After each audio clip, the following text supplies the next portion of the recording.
Hey guys, कैसे हैं आप लोग। एक बार फिर से मैं आपका एजुकेटर अमित मिश्रा आपके साथ, और फिर से हंटा वायरस पर हम बात करने वाले हैं। तो कल मैंने एक वीडियो अपलोड की थी, आपने देखा उसे। तो गाइस, ये हंटा वायरस पर थोड़ी बात कर लेते हैं कि क्या हंटा वायरस इंडिया पर इम्पैक्ट डालेगा। क्या इंडिया में इससे पहले कोई मामले सामने हंटा वायरस के आए हैं, हम उसकी बात कर लेते हैं। देखिए, जैसा कल मैंने आपको बताया था कि चीन के यूनान प्रांत में, यूनान प्रोविंस में एक व्यक्ति पाया गया बस में, और वो उसकी फिर बाद में डेथ हो गई। वो हंटा वायरस से अफेक्टेड था। उस बस में 32 लोग चल रहे थे साथ में, उनका भी टेस्ट किया गया बट उसके रिजल्ट नहीं आया। देखिए, हंटा वायरस की जो स्टार्टिंग हुई थी ना, वो हुई थी कोरिया से। वहाँ पर एक रिवर है हंटा नाम से, उसी के नाम पर ये वायरस पड़ा, क्योंकि वहीं के उस रिवर के आसपास के लोगों में सबसे पहले मामले पाए गए थे। और कोरिया में करीब 3000 डेथ हुई थी। ये बात है 1951-52 की। इसके बाद गाइस, अगर बात करें तो यूएस में एक मामला आया था हंटा वायरस का, जिसमें करीब 60 लोग की डेथ हुई थी। अच्छी बात यह कि हंटा वायरस का अभी कोई केस इंडिया में नहीं हुआ इसके पहले। और देखो, हंटा वायरस का यहाँ पर फैलने का एक कोई रीज़न भी नहीं है। क्यों रीज़न नहीं है? क्योंकि हंटा वायरस जो है ये पर्सन टू पर्सन, मतलब ये एयरबॉर्न डिसीज़ नहीं है। ये पर्सन टू पर्सन स्प्रेड नहीं होता है।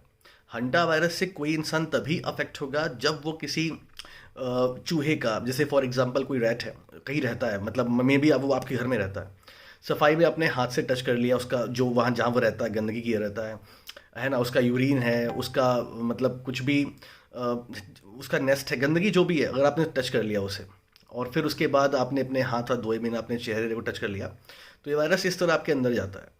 इसका सिम्टम सेम कोरोना वायरस की तरह है। जस्ट लाइक कोरोना वायरस में जैसे फॉर एग्जांपल कि आपको बुखार होता है, ठंड लगती है, आपकी बॉडी में पेन शुरू होता है। बॉडी में पेन बेसिकली हंटा वायरस में आपके शोल्डर्स में या फिर जॉइंट में होता है बेसिकली।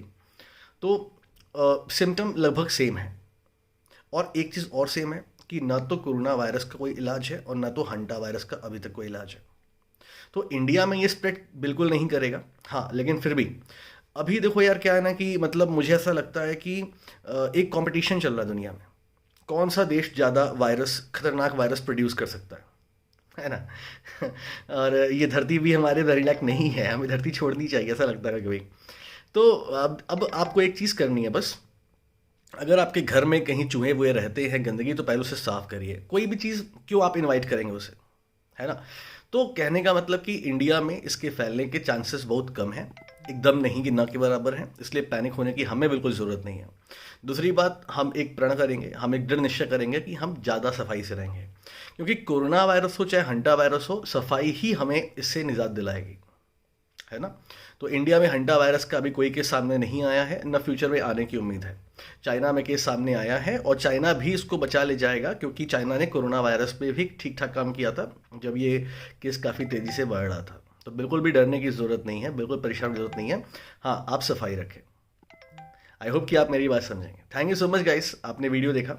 लाइक करिएगा, शेयर करिएगा, और अगर अभी तक आपने हमारे चैनल को सब्सक्राइब नहीं किया तो प्लीज़ कर लीजिएगा। Thank you so much. ख्याल रखिए अपना। Thank you.